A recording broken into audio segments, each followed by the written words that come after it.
Hello everyone, मेरे channel Hindi शिक्षा bye Monika में आपका स्वागत है। और आज का विषय है भाषा। मैंने जिनसे भी पूछा कि भाषा का क्या अर्थ होता है, तो वो मुझे बताते हैं कि भाषा का अर्थ है लैंग्वेज।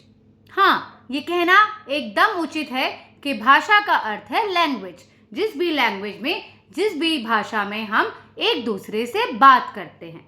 पर क्यों जरूरी है ये भाषा? क्या होगा भाषा सीखने से? तो भाषा हमारे विचारों को, हमारे मन के भावों को दूसरे तक पहुंचाने का साधन है। हमें अगर अपनी मन की बात किसी को बतानी है तो हमें भाषा का आना बहुत आवश्यक है। भाषा के दो रूप हैं। एक, अगर आप अपनी बात दूसरे तक बोलकर पहुंचाते हैं, अपने मुंह के द्वारा बोली हुई भाषा को म से मुंह, म से मौखिक भाषा कहते हैं। तो भाषा के दो रूप हैं। पहला है मौखिक भाषा, मुंह से बोले जाने वाली भाषा को मौखिक भाषा कहते हैं, जिसमें एक व्यक्ति बोलता है और दूसरा व्यक्ति सुनता है। ऐसे ही भाषा का दूसरा रूप है लिखित भाषा। ल से लिखना, ल से लिखित।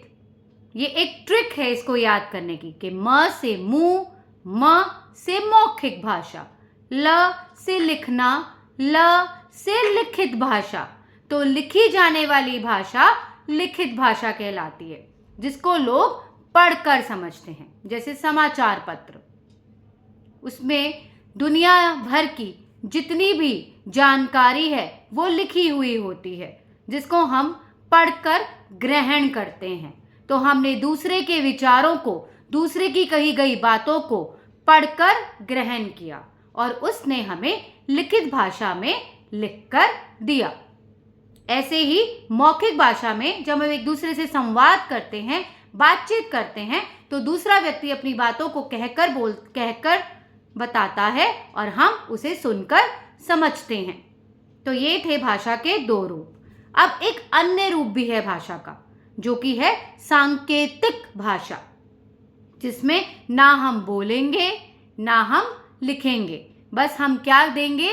संकेत देंगे। और कैसे? जैसे मैंने किया श।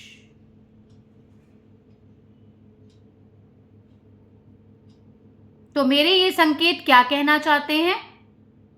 जब मैंने श बोला मतलब चुप रहिए, ये संकेत है नहीं का संकेत। ये संकेत है इधर आओ। ये संकेत है हाँ। तो ये भी एक तरीका है अपनी बात को दूसरे तक पहुंचाने का, पर ये बहुत कारगर नहीं है, ये बहुत लिमिटेड है। इसमें हम अपनी मन के विचारों को पूरी तरह व्यक्त नहीं कर सकते। तो आज की कक्षा में हमने सीखे भाषा और उसके रूप। हमने सीखा भाषा और उसके दो रूप। पहला सीखा मौखिक भाषा, जो मुंह से बोली जाती है, और लिखित भाषा, जिसको हम लिखते हैं। और अन्य भाषा हो गई सांकेतिक भाषा, जिसमें हम इशारों का उपयोग करते हैं। आज की कक्षा में इतना ही। आती हूँ अगली कक्षा में एक नए विषय के साथ। तब तक के लिए बाय बाय।